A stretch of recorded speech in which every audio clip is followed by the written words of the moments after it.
Okay. Perfect. Yay. Had you ever seen the that ASU charter video before? Mm.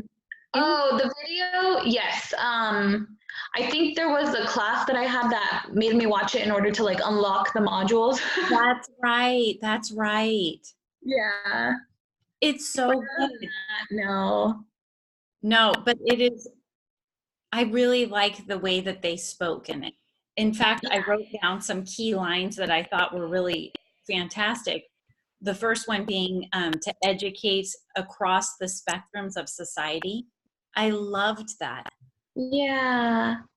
Um, Anna Battle, who's one of the people that speaks in there, she was a principal at the local high school here. And so I had known of her. And Oh. things that she said that I thought was really wonderful was ensuring that those that are ready to participate are able to participate. Mm. Tying into that whole idea of how I think making sure that people have college available to them. You know what I mean? Like that's what I thought was so special and meaningful about that, is that everybody seemed to talk about this vision of pigeonholing who becomes a college student and who doesn't. Yeah. Have that wide open in order to, really get the full depth and breadth of society involved Yeah. in academia. Yeah, I think educators like that are the ones who really make a difference. Oh, for sure. Yeah. Sure. I think that first question, so then,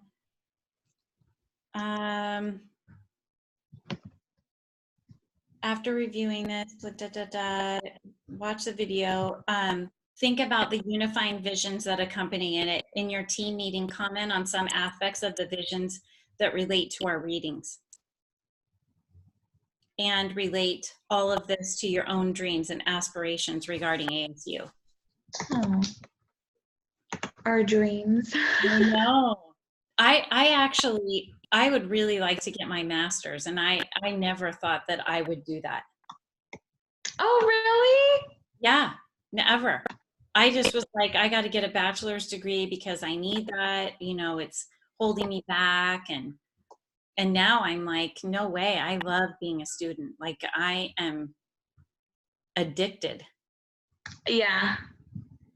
How come you feel like you needed it? Is it your job or? Yeah, I mean, well, yes, and because I have children and I don't want them to think college is optional. Okay. Yeah. And I always wanted it, and life circumstances sort of got in the way of me pursuing it before. And so now I'm like, I have the ability to, why wouldn't I do this?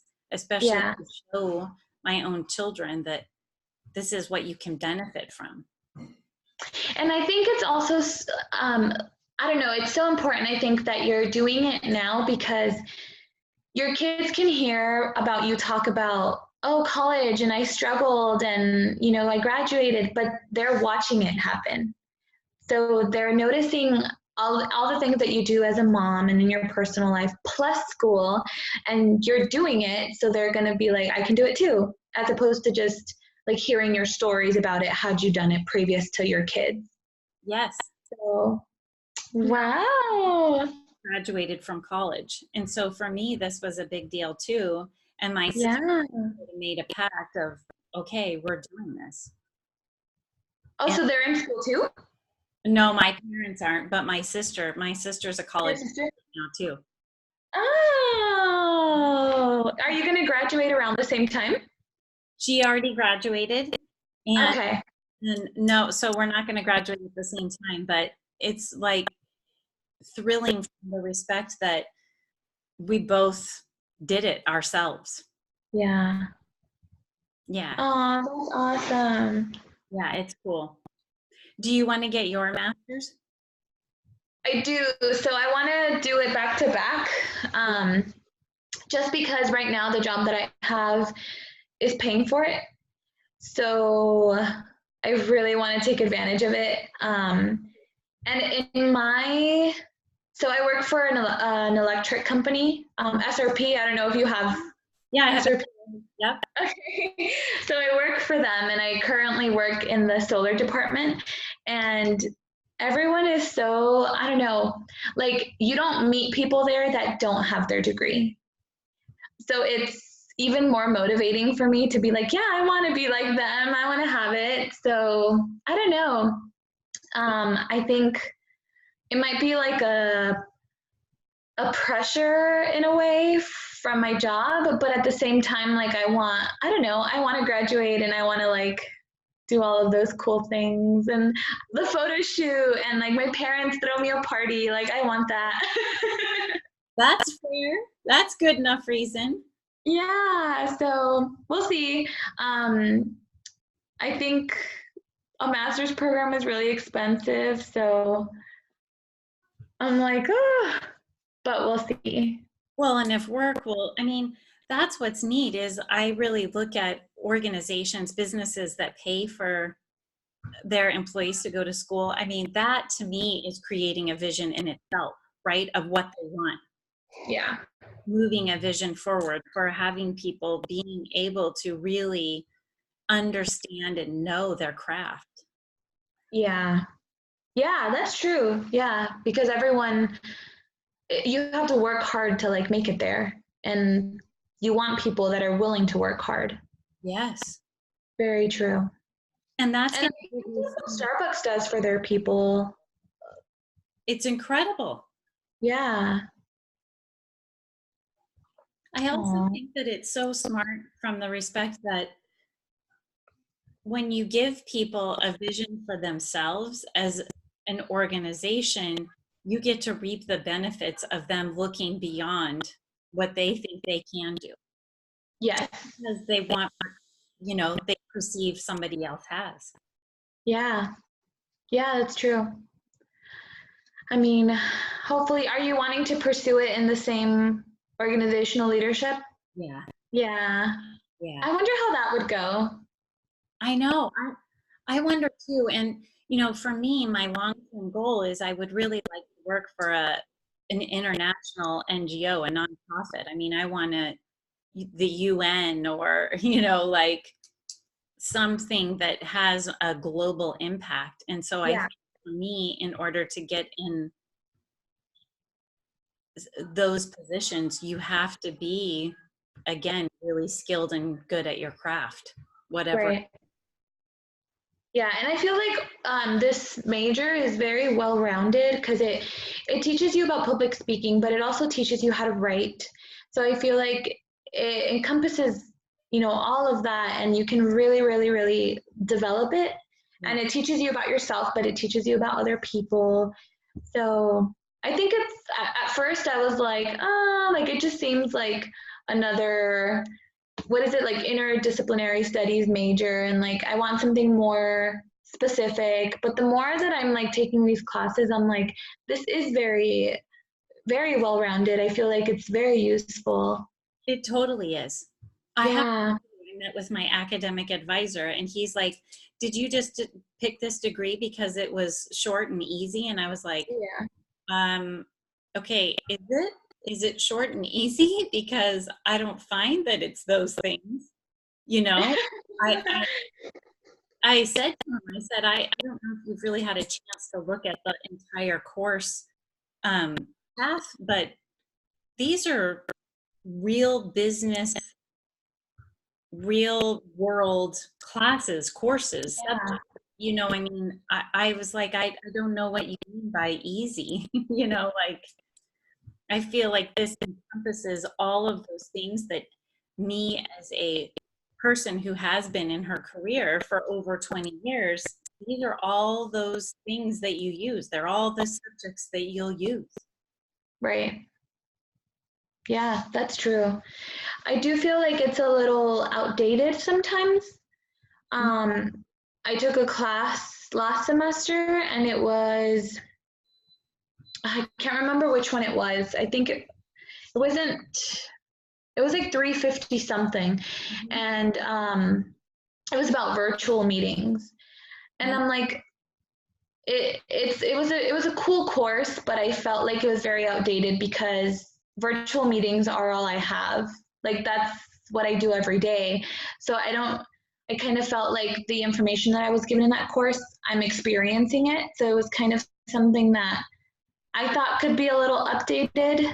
Um, but everything else, I mean, people don't, we're all the same. Like body language, things like that, they don't change. So those are all things that we can continuously learn about. But some things I feel like become a little outdated just because of the technology. Well, and what's fascinating to me about that is that for me, I look at it and think, did they craft this course the way they did because they think that the online student is just a mature student? Because there are many people who aren't familiar with having a virtual office. I mean, I've had one for Oh, a really long time. So again, for me, that would be an outdated course as well. But yeah, I see people who are my age that haven't been doing that, who've been doing the grind, going to the office every day. yeah, For them, it's a new subject matter, right? And so I always look at those courses and I think, I hope they're not just stereotyping who they think the typical online student is, because I think a lot of younger people are going the online path so they can afford college. They work during yeah, the day and, you know, or are working for somebody to pay for their college. So I think that that's part of what's going on too, is the demographics are changing. yeah, I agree. But hopefully, a master's in this is pretty similar because I wonder if I know I've heard like some master's programs require you to take like an internship, but since a lot of us are already working, maybe we can turn that into like our real life.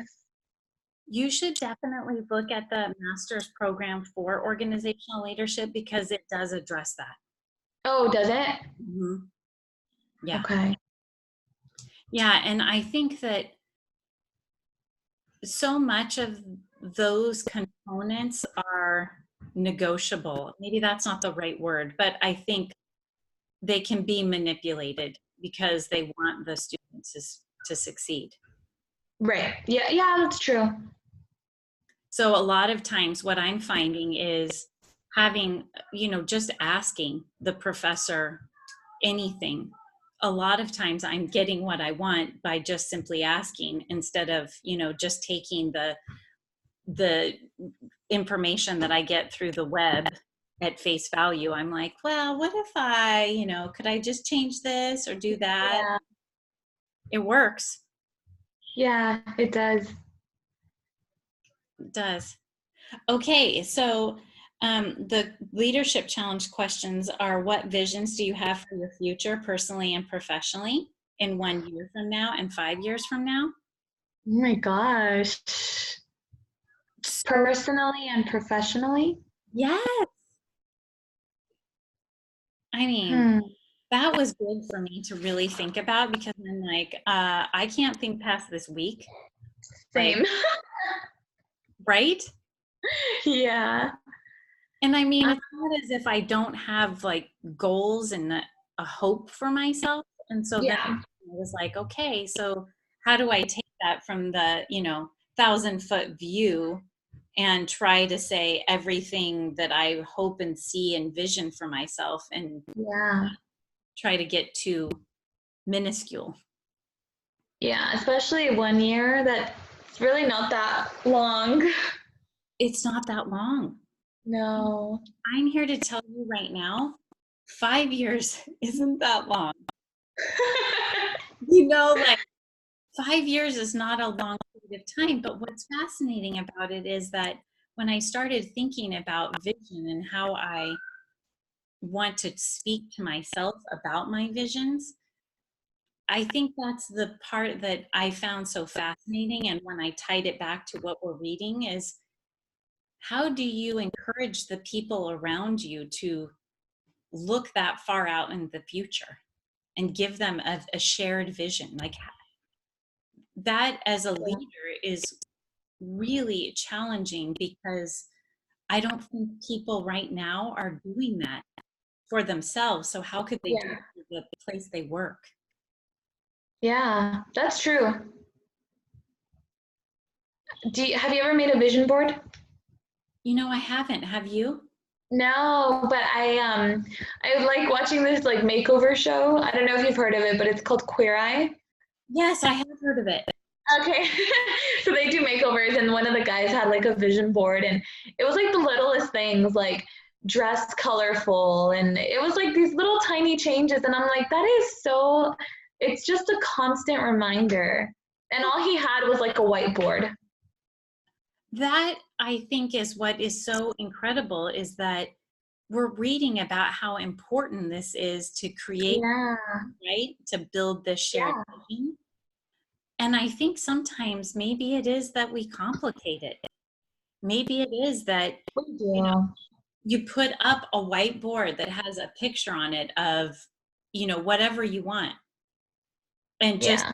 look at that because it isn't even necessarily about that we have to have that thing in 1 year or 5 years. It's about reminding ourselves that we are working towards something.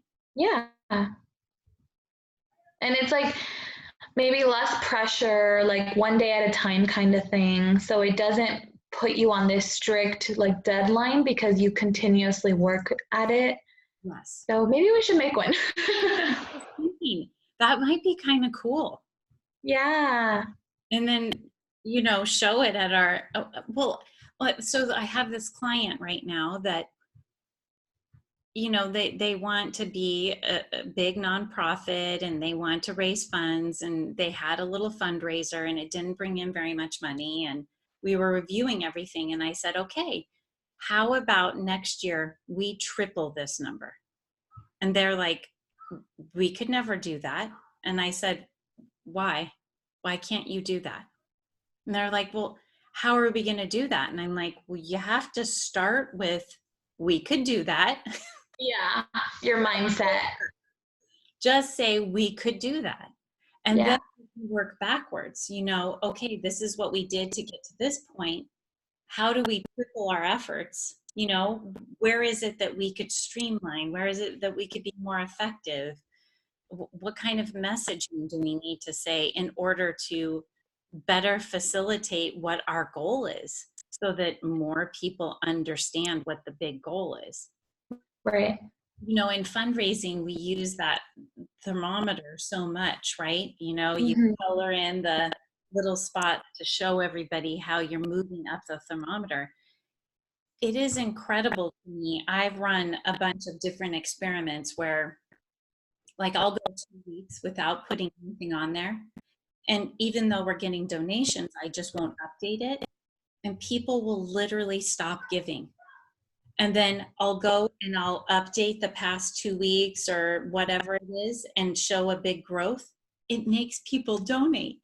Really? And I have been so surprised by this. And I think it's because people want some kind of evidence that there is a vision and a hope that it's possible. That's it. Yeah.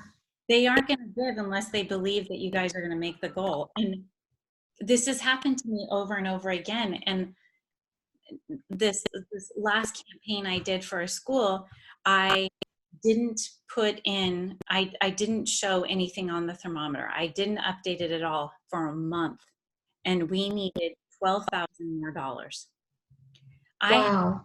somebody come and write me a check for 12,000 and say, I can't let you not meet the goal.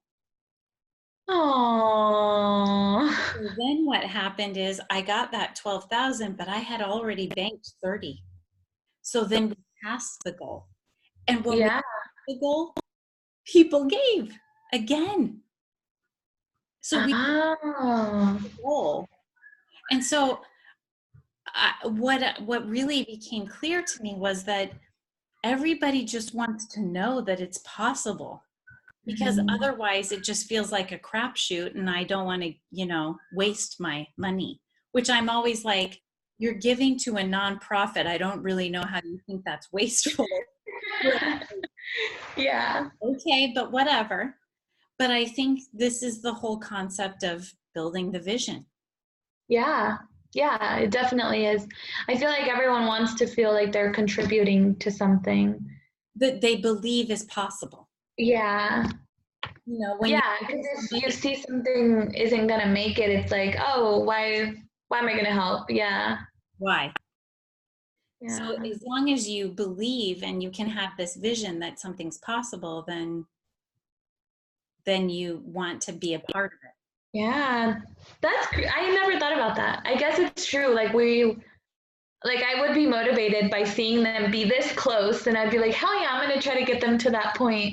See? Yeah. Isn't that It's true. weird? So weird. I was so baffled by this. That's funny. And I mean, I've been like posting to boards with other professional fundraisers. I'm like, you guys have to try this because literally it's just about It works. feeling like it's possible. Yeah. Oh, that's cool. Yeah, it's weird. Okay. So I'm jumping ahead, but it's question number 3 that I thought was so fascinating. So Hmm. now, especially if those previous visions were not as far-reaching or positive in outlook as you wish they could be, let's reframe those visions with a reframe those visions a bit with questions such as, if I could do blank, how would I begin? Or to start making blank a reality, what would my first step be and my next step? I thought this was really an interesting exercise from the respect that I think this is where most people get in their way, is that they want everything to be perfect and positive. But if you can step back and say, okay, it might not be, but what if I could do this? Would that help it become more possible? Yeah. I mean, it really ties into that same question, that conversation we were just having, but like with the master's degree, right? I mean, let's use that as an example. You being able to just piggyback that and go straight into the master's degree and not have to worry about things like how expensive it is, or that you won't have support around you or people around you who also value a master's degree. Like, that became makes all of this more possible by you being at SRP with these other educated people who get it, you know? Hmm. You're going to have this built-in framework to help support you in a way that might feel overwhelming or impossible. Right. Yeah, because they're like the real life example that it can be done. Yeah. I think this question to it like makes you look at yourself in a positive light, that you can do this. You just kind of have to reset your mindset if you're not in the most positive of mindsets. That's a But real, yeah, you're right. because Hmm. so many people, it's again that same conversation. Well, it's just not even possible, so I'm not even going to let myself think about it or talk about it or believe it, right? Right. But that's such a And oh, sorry, that I was gonna say that's like the number one thing that stops you from, because you're not even willing to start. yeah. Yeah, I mean, and that's what it is so much of the time, is simply just getting started and putting one foot in front of the other and getting the proof that it is possible, or Mhm. that maybe that isn't possible, but look what is, and you can then change the shared vision. Right. I think that this has been something that's been really important for me, not just as somebody who works in fundraising, but also as a parent. You know, Yeah. my sons and my older sons in middle school, and that's just a horrible time for any human being. And so Yes. much of it is about like just saying to him, this is short. It's a short period of time. You're never going to forget this, but also you're totally going to come out on the other side of this. Yep. Is he not liking it? You know, it's all of those things that you remember it to be, like just he's in the 8th grade now, and there's that social component, and Oh the work is so grueling, and how do I talk to a girl, and why are they calling me these names? And I mean, there's this element of moving from being a sweet innocent little kid to becoming more aware of all of what life is, good, bad, and ugly. Yeah. And like the pressure of like going to high school and the people are going to change and I always think like um there's like two types of parents, and it's like the parents that are responsible for like the popular kids, and then the parents that are responsible for the not popular kids, and each of those parents have such a different kind of responsibility. It is night and day. And Yeah. my son goes to an international baccalaureate school, and I will say that and most of the kids are right here near the campus, so a lot of the kids that he goes to school with are children of professors, and because we only live like a mile away from ASU. Oh, you're in the Tempe area. Yeah, yeah. Cool. And so what's interesting about it is that I would say that they're a little bit more like progressive and liberal, and there's Great. a different feel to the school than like the middle school I went to. But what's fascinating to me about it is that there's so much more now that they have to take in that I didn't have to. I mean, this whole TikTok thing and like vaping, and like it's insane. And that totally changes even the whole popular unpopular equation, and who they see themselves as. Because some of these kids, I have to believe, aren't really looking at their identity. They're taking on whatever YouTuber or TikTok person identity that they think is cool. And so they're Yeah. doing things that they've seen, but they don't even understand what they're doing. Yeah. You know, Yeah. I don't know. I would have hated to grow up now. I am telling you.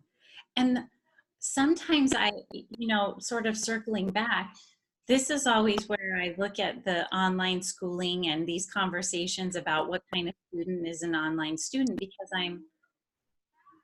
I feel like I have so much more to offer now that I'm an adult, or more mature adult in terms of being a student. Yet at the same time, I don't want to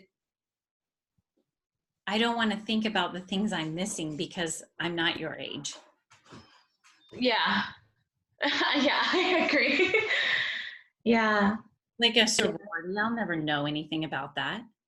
Yeah. Like that kind of stuff. And so I look at it, I'm trying to look at the whole social media and all these things that they're being exposed to in that same light. Like maybe there is something about it that I won't ever know personally, but maybe there's something good that could come out of it. I don't know what that is yet, but Yeah. And that's like, I don't know. I think about like the schools I grew up in, and it's like, um, I don't know. There was like a lot of financial struggle, and I'm like, even a kid now can have a cell phone. And what if a family can't afford a cell phone for their 10-year-old kid?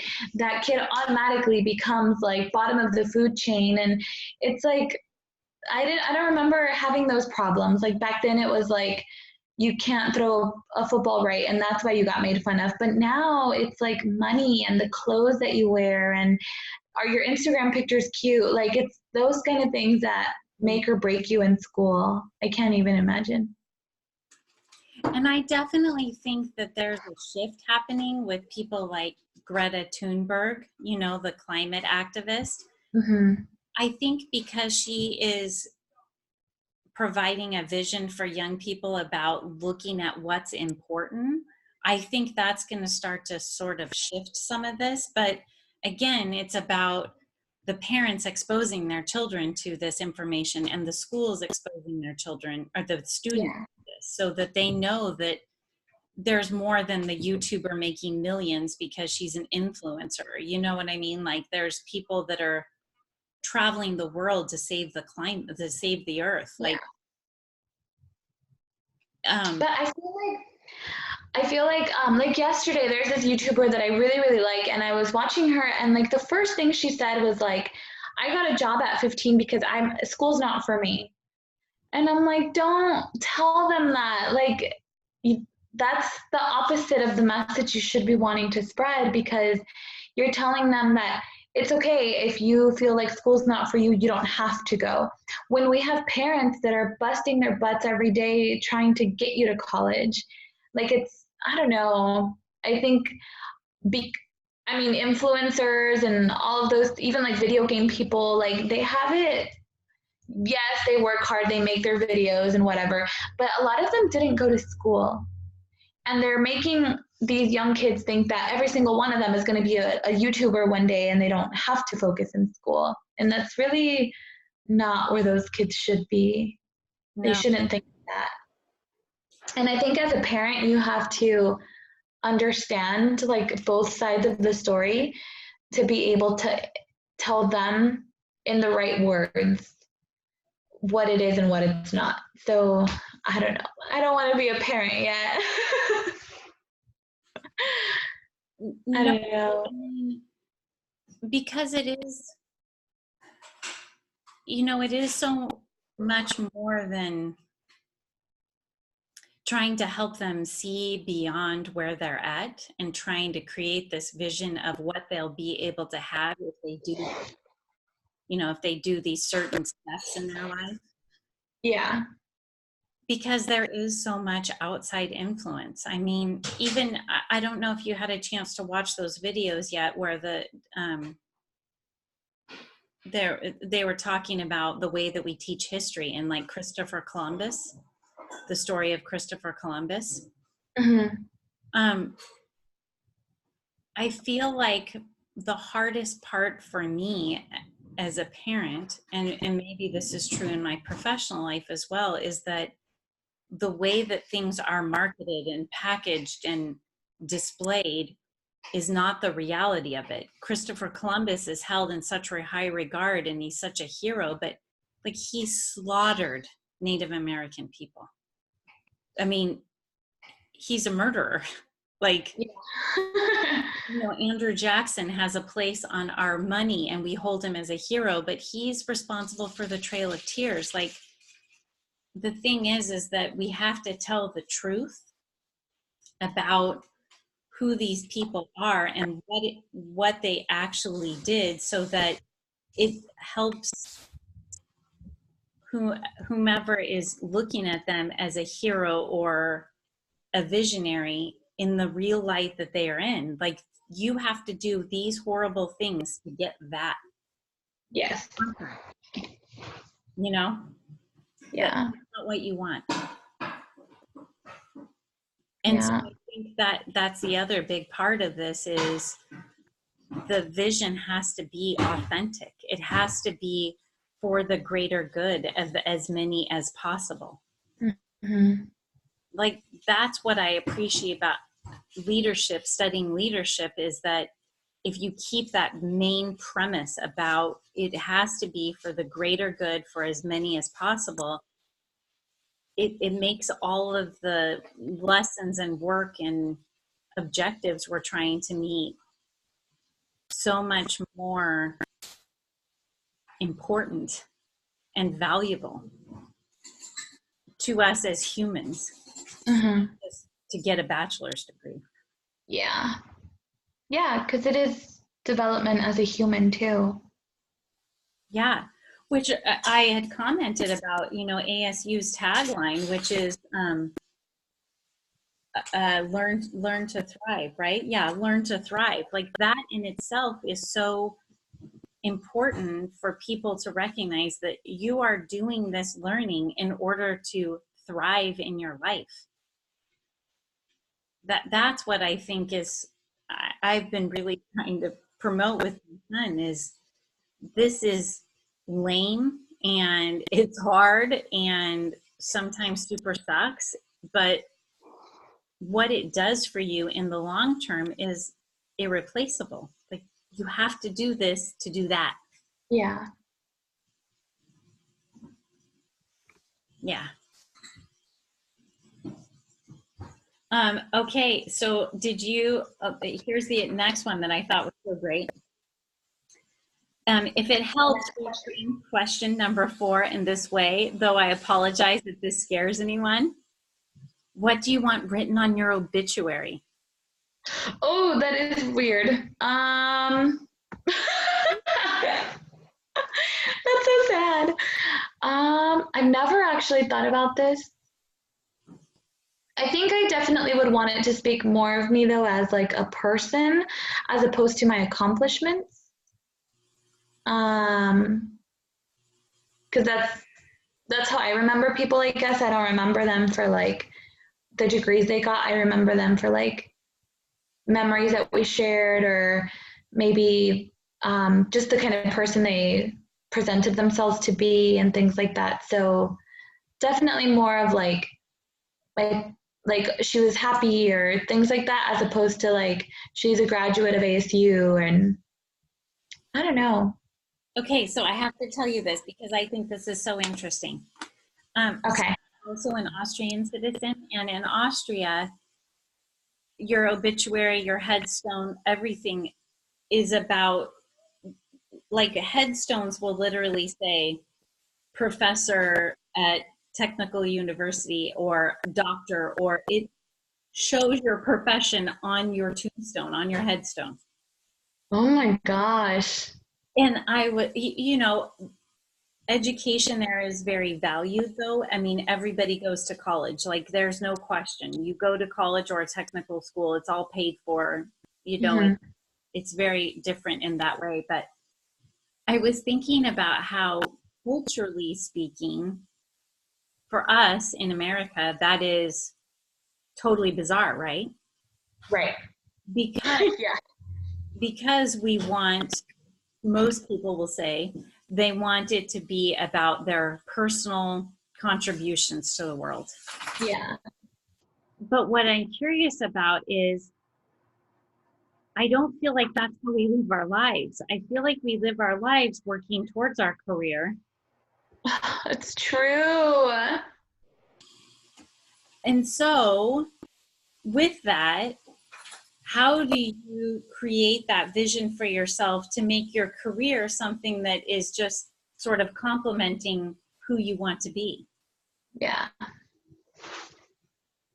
But isn't that what like this is about? Like you becoming like a leader that's kind, that's like you can have this title, but how you go about that title is speaks more on you than the actual title does.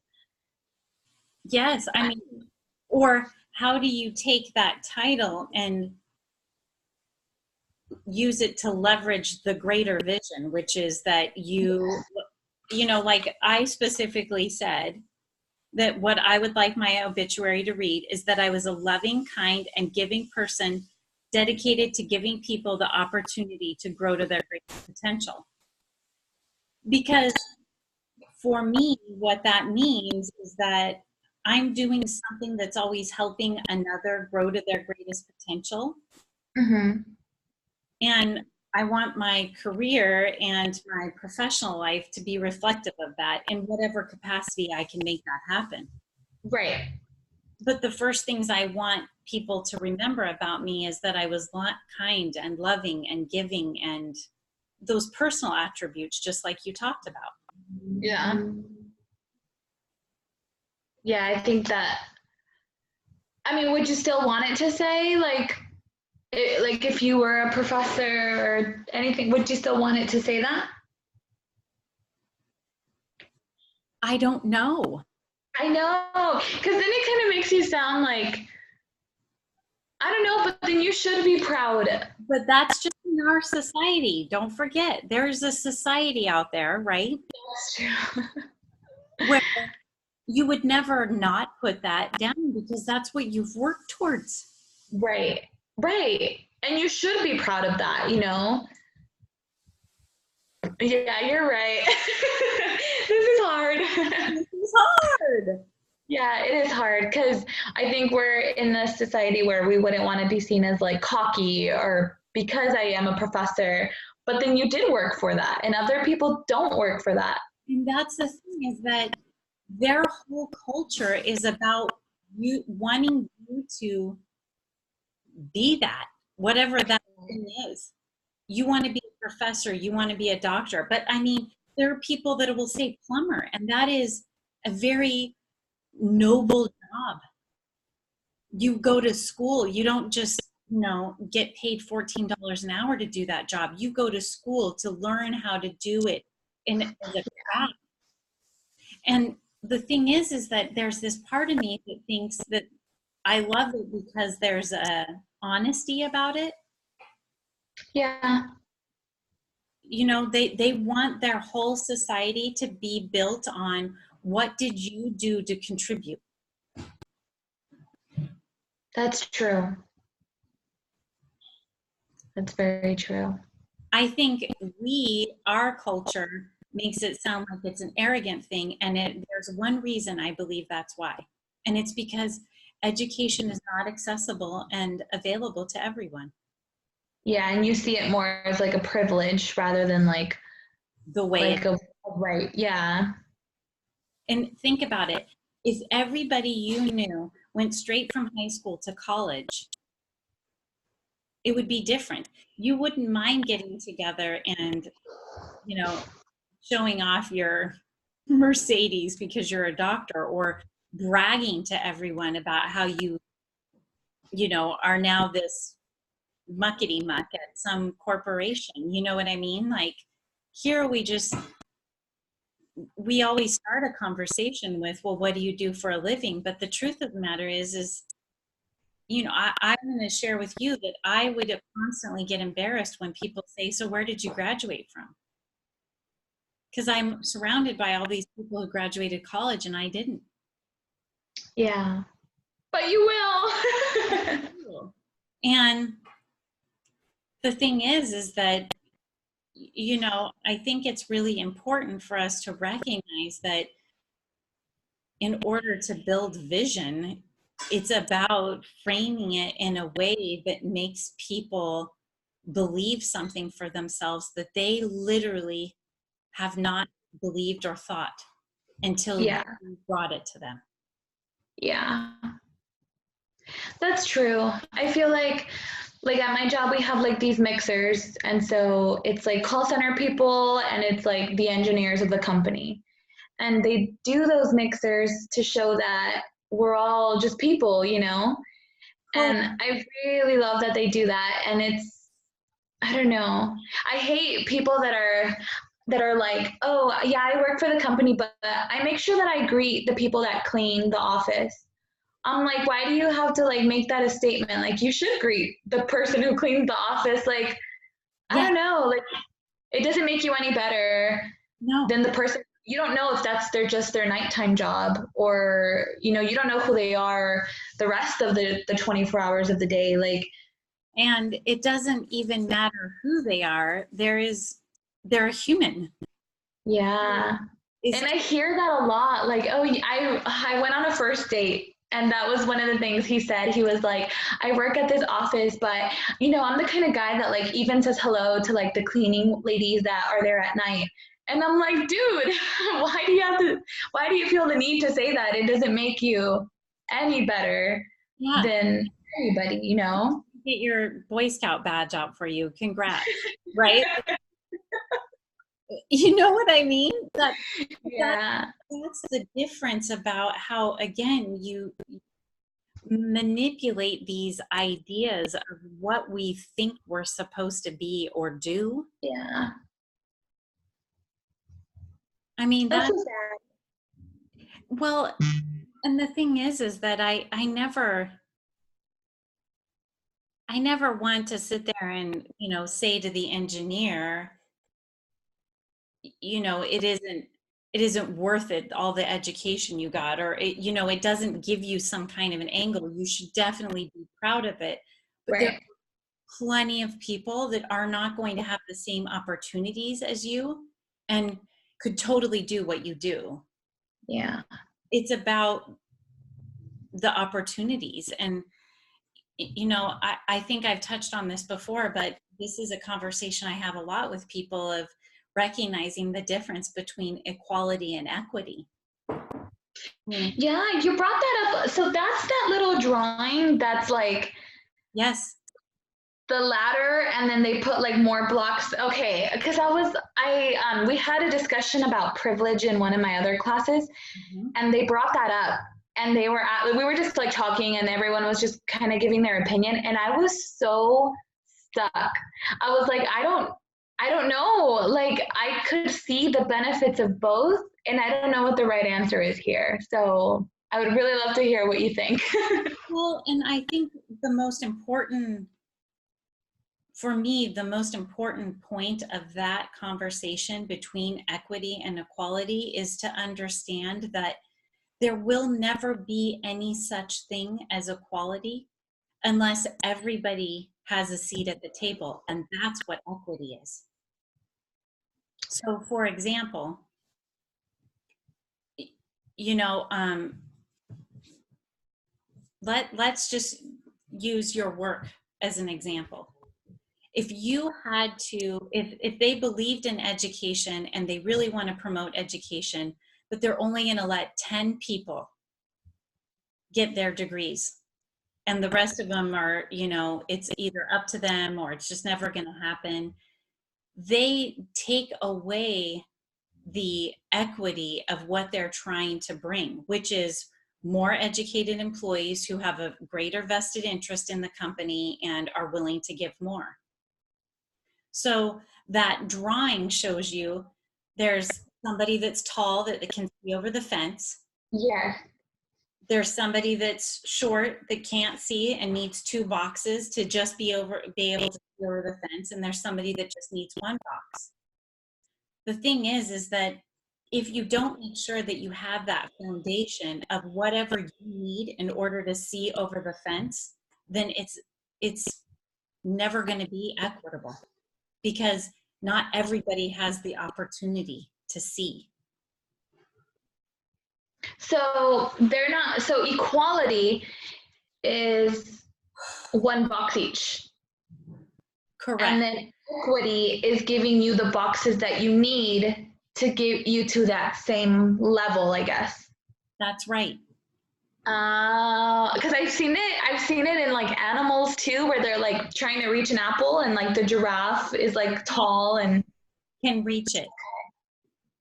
Totally. So, um, you know, the main idea behind this is to get people to recognize that things are not as simple as saying, well, you know, everybody can go to work every day. Anybody can go out and get a job. I was just having a conversation with a parent who was like, I don't understand these parents who say they don't have a computer at home. Why don't they go and get a library card? And I'm like, there are people out there who are here illegally. They're not going to go register for a library card. They're scared for their lives. yeah. I mean, makes sense here. That equity would be that if we expect the parents to look at a computer to get their children's grades and all these things, we provide the computer. Okay. This makes a lot of sense. But then the only like argument I guess I could think for a situation like that is somebody who, for example, in that drawing, like that tall person wouldn't think it's fair that everybody else got more assistance than they did because they didn't get any blocks and other people got one or two or three blocks. And that's where the problem lies, is that people don't understand what fairness means. Fairness does not mean that everybody gets one of whatever it is. Fairness is about everybody being able to have the access to whatever it is. Mm-hmm. So the person who's tall that can see over the fence, I mean, they didn't get a block to stand on. But the truth of the matter is that they have access. We gave you access, right? You have an accessible view. Now the person next to you is going to equally have an accessible view, but this is what they need to get it. Okay. Yeah, it definitely makes sense. I think another way to really sort of drive this point home is when we look at the implications of the racial disparities in our society. We say Yeah. that people have access to these things, but that's not the truth. The truth is that, you know, someone who again is here fighting for their lives is not going to get a library card. They're not going to be able to have access to a computer. They're not going to have an access to a phone. You know, Right. I remember having one of our discussions in a previous class about how literally people had no idea that half of the Earth's population don't have internet access. Like half of the world's population does not have internet access. Like for us as privileged people, we cannot get our heads around that. Yeah. But think of all the things that you access through the internet that if you didn't have, they would have a huge impact on your life. School. School. Yeah, you wouldn't even be able to get an education. No. Mm. So anyways, I think that in terms of like building a vision for people, this is such an important component that has to exist so that people understand that whatever the shared vision is, you have to look out over the group and make sure that everybody has access to it. Right. Because otherwise, it will be a waste of everyone's time. Yeah. I feel like school, or yeah, I guess like college is kind of like that too, because we are sometimes given the tools like scholarships or financial aid or might, you know, jobs paying for things and things like that that give us access to our classes. But then we get into a class and we have to pay for these programs to even allow us to do our homework. And I'm like, that's another expense that sometimes isn't considered by these scholarships or the workplace, you know? And that's also, without those programs, you can't even do your homework. So you can't pass the class. So yes, you have access, but you're not given full access because a person who's still trying to make ends meet can't afford that $100 program that a professor is requesting. That's right. I was So having the same thought because we need to watch that documentary Selma, or not that yes, that movie. the movie. You know, and I'm sitting there thinking, you know, for somebody who's got 3 classes, maybe they're having to do this multiple times in all these classes. Like that can add up. Yeah.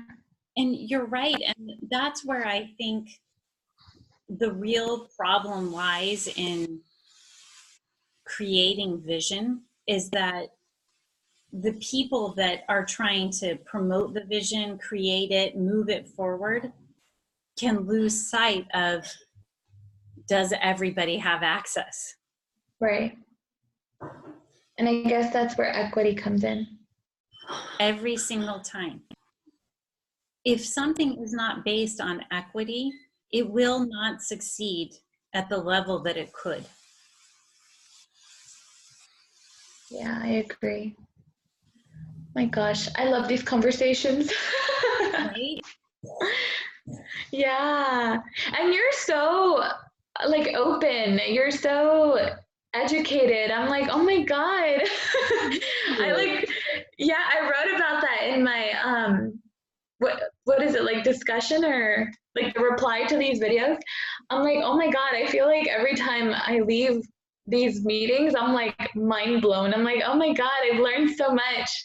Well, I feel the same way. I really do. And I think that's what's so nice about this is that we're just a mixed bag who Yeah. right now I'll share this vision of being able to successfully complete this course, Yeah. which means that no matter what our walk of life, we have something to contribute in a unique way. Yeah. Oh. Yeah, right? Okay, so I'm gonna send this to Jason, and then I'll just send us all a little note that just says, hey, if you want to get together and have like another quick conversation, let us know. But maybe we'll also just be okay with this, and he can watch it, and Yeah, I guess it's just kind of up to him. yeah, Mm. yeah. We'll figure it out. And if we make ourselves a little bit available for some time, then maybe it'll work. Yeah, definitely. Well, thank you so much Yay. for all of this. I love these conversations. Me too. I can't believe it's week 3 already. I really can't either. It's flying by. I know. I think also with like the holidays and everything coming up, it's just gonna be like out. It really is. It totally Yeah. is, which is Do we exciting. get a break for Thanksgiving? I haven't really checked. We should, right? I think it's like a day or two. Um,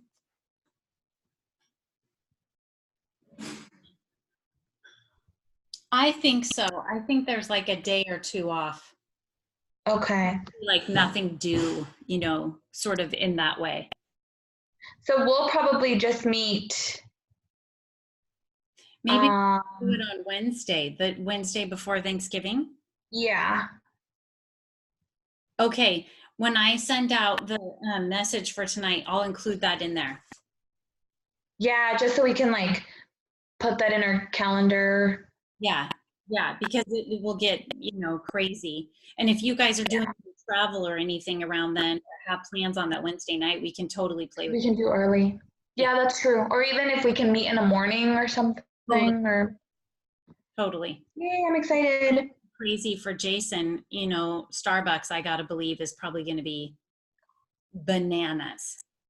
They released their free like reusable cup today, and Oh, I heard Starbucks had like lines at 5 a.m. I'm like, oh my god, but I didn't go. nuts. No, thank you. No, No, no, not that serious for me. not that serious. Well, thank you so much, and I'll look forward to seeing you next week. Yeah, you too. I'll stop